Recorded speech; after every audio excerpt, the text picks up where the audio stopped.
किस किस के घर में कुत्ते हैं?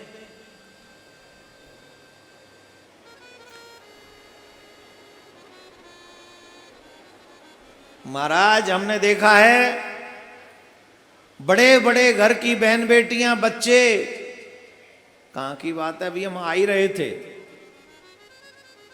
यहां तक के निक्कर पहन पहन के कुत्ते घुमाते सांकर पकड़ के।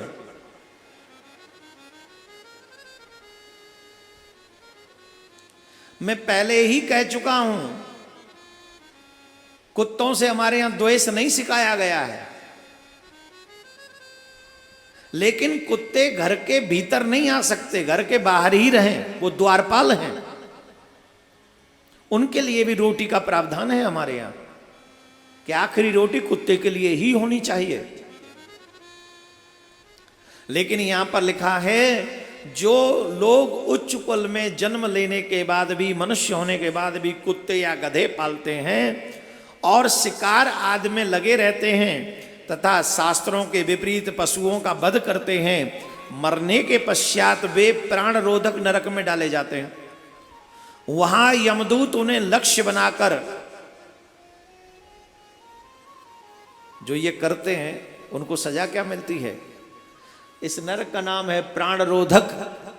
सामने खड़ा कर लेते हैं यमराज के दूत और अपने धनुष पर बाण चढ़ाते हैं, तीखे तीखे बाण चढ़ाकर उस व्यक्ति को निशाना कभी उसकी नाक में मारते हैं कि यहाँ निशाना बनाओ, कभी उसकी नाक में, कभी उसके यहाँ, कभी मुंह में, और उसको छेदते रहते हैं, बहुत वर्षों तक छेदते, एक दो दिन नहीं, बाणों से बेंधते रहते, उसको बेधते रहते हैं, उसको बड़ा कष्ट होता है, बहुत कष्ट होता है। और यहां पर यह भी कहा है जो व्यक्ति पशुओं की बलि देता है उसे भी नरक में जाना पड़ता है, इसलिए कभी किसी पशु की बलि नहीं देनी चाहिए। हम आपसे आग्रह करेंगे, बोलो राधे राधे। अब एक बात और सुन लो, आजकल बहुत कुछ चल रहा है ऐसा, ये तो हम बोलने वाले नहीं थे पर आजकल बोलना पड़ेगा आप सबके लिए। बोलें कि नहीं बोलें? ये सीख लो, कौन कौन भगवान को प्राप्त करना चाहता है?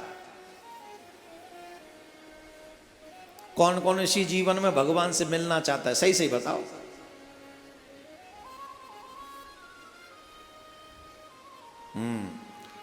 आप नहीं चाहते? कौन कौन चाहते? आप चाहते हैं ना सब? तो मतलब एक मिनट भी हाथ ऊपर नहीं रख सकते? इतने भी आलसी मत बनो भाई। हाँ, नीचे कर लो। एक नियम सीख लो, आज ही सीख लो, जो वाकई भगवान से मिलना चाहते हैं वो चमत्कार के चक्कर में मत पड़ो। नोट कर लो, इसे गांठ मार लो। आप अगर भगवान को प्राप्त करना चाहते हैं और उसके बाद भी भूत प्रेतों की पूजा आप करते हैं, जाप करते हैं, भूत प्रेतों को भी मानते हैं, सर झुकाते हैं, तो आपकी भक्ति कभी भी सफल होने वाली नहीं है। अपितु जो भूत का, प्रेत का, पिशाच का कोई भी मंत्र जाप करते हैं उन्हें नरक में जाना पड़ता है, ये भागवत में लिखा हुआ है।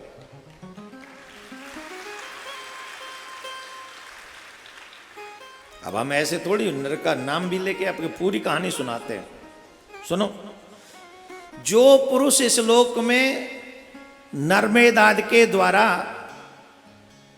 भैरव, यक्ष, राक्षस आदि का यजन करते हैं और जो पशुओं की तरह उन्हें भजते हैं और मारे हुए पुरुषों यमलोक में जब वो व्यक्ति मरता है, यमलोक में जब राक्षस होकर जब वो जाता है, जब यमलोक में पहुंचता है, तो जिन जिन को उसने उस मंत्र की सिद्धि के लिए मारा होता है वही राक्षस बनकर उसे नरक में कष्ट पहुंचाते हैं। कैसे कष्ट पहुंचाते हैं? वही रक्षोगण और भोजन नामक नरक में कसाईयों के समान कुल्हाड़ी से उसे बार बार काटते हैं। किसको काटते हैं? जो भूत प्रेत पिशाच राक्षस यक्ष इत्यादि का यजन करते हैं। यजन माने जाप करते हैं, नमन करते हैं, स्मरण करते हैं, उनको वही लोग नरक में ले जाकर कुल्हाड़ी से बार बार काटते हैं, उसे कुल्हाड़ी से। अब एक बार चाकू से कटी है उंगली किसी की, किस किस की चाकू से उंगली कटी है कभी बताओ, जिसकी नेकाद कटी हो, कटी है? अच्छा वो तो धीरे से कटती है ना, जोर से तो नहीं कटती, धीरे से। अब कुल्हाड़ी से जो लकड़ियां कटती हैं कभी देखी हैं आपने? बोलो। अब वो लकड़ी काटने वाली कुल्हाड़ी जब शरीर काटने के लिए गिरेगी, क्या हाल होगा? बोलो। वैष्णवों को चाहिए, जो लोग वैष्णव हैं, जो भगवत भक्ति करना चाहते हैं, जो भगवान को पाना चाहते हैं, वो सीधे मार्ग पर चले, कोई भी चमत्कार के चक्कर में आप न पड़े। अगर आप चमत्कार के चक्कर में पड़ेंगे तो यहां से भी जाएंगे और वहां से भी जाएंगे।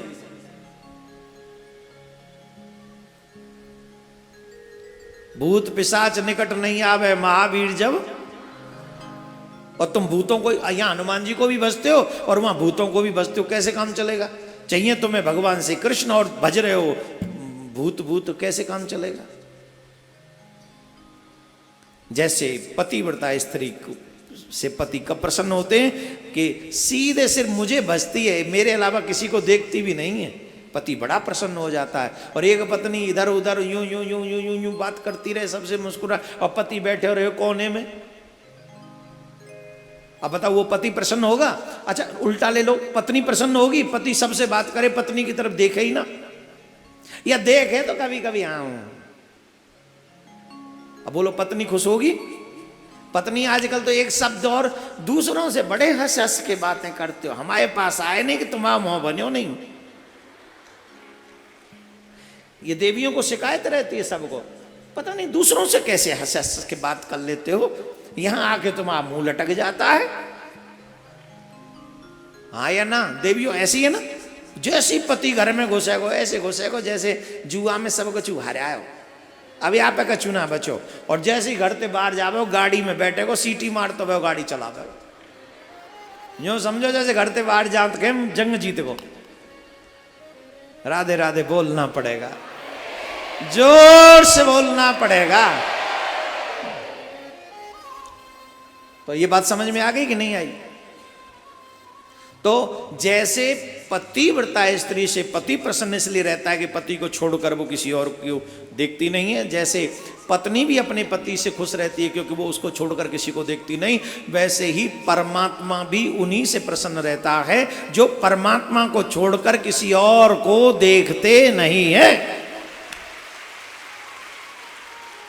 अगर भगवान से मिलना है तो सीधे रास्ते पे चलो, और अगर भगवान से नहीं मिलना है, कुछ और चक्कर हो, तो भैया do what ever you want, हम तुमको नहीं रोकेंगे।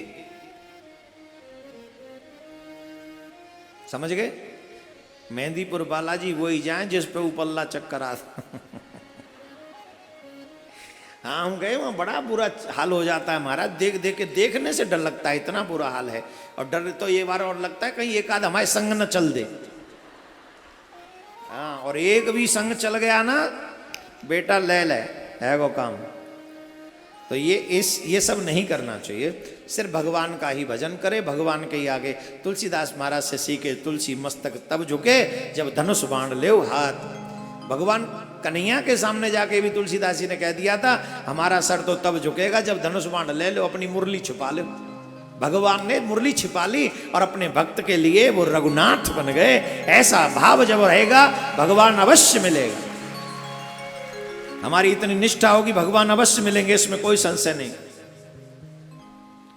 अब सुनिए, जो इस लोक में, वन में या गांव में निरपराध जीवों को जो सभी अपने प्राणों को रखना चाहते हैं, तरह तरह के उपायों से बुलाकर, बहलाकर, पुसलाकर, नहीं आई होगी समझ में।